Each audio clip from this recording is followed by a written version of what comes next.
I'd have to say my favourite animal is the southern right whale for various reasons. Watching them off the beach, watching them surfing waves, watching them off cliffs and with their calves and that. So over the years I've always wanted to get a better image. I've actually gone to either aerials or boats, whatever viewpoint I could get to get those images. So my interest in whales in general started when I first got my first car, which is back when I was 18, which is a little while ago, probably over 32 years ago. I used to drive down to Warrnambool to see the famous southern right whales. Sometimes I drive all the way down for 4 hours and see nothing and drive all the way home, because all I saw was rain.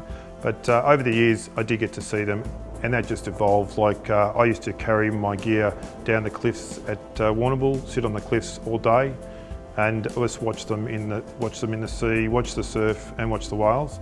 I saw a photograph at Parks Victoria had an aerial, and I always wanted to get that image. So then I started to do aerial photographs. So I went up in a plane in late 90s it was, and in the back of the plane, and I did discover I get motion sickness, and I photographed this whale with a calf. So I'd seen it the day before and I photographed it with a calf.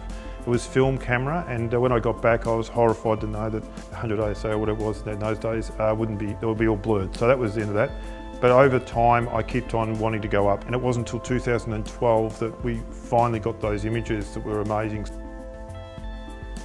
I got a big group of southern right whales mating off the cutting, which is in the Belfast Coastal Reserve. It took me probably 20 years from when I first wanted to get the image till capturing a clear shot, and that's come from better skill, better camera equipment, but mainly the water quality. Why it's important to photograph the whales, either from the land, from boats, from cliffs, or from breaches. The southern rights have got a distinctive pattern on their head, and on the top of their head, and their lips on the side, and their bonnet. Their markings, their callosity markings, are actually a fingerprint. So there is now a database that's been developed via various people across Australia. There is only around 300 whales in the catalogue, and the catalogue's a photo catalogue. Because they're critically endangered, they can't tag the whales. Now DELP in the southwest here and have actually trained people to actually understand which photographs, which is part of the citizen science program, which photographs on what parts of the whale are really important to be able to get the photographs in the catalogue and identify whales. So I've been endeavouring to capture as many southern right whales in Victoria's coastline as I could.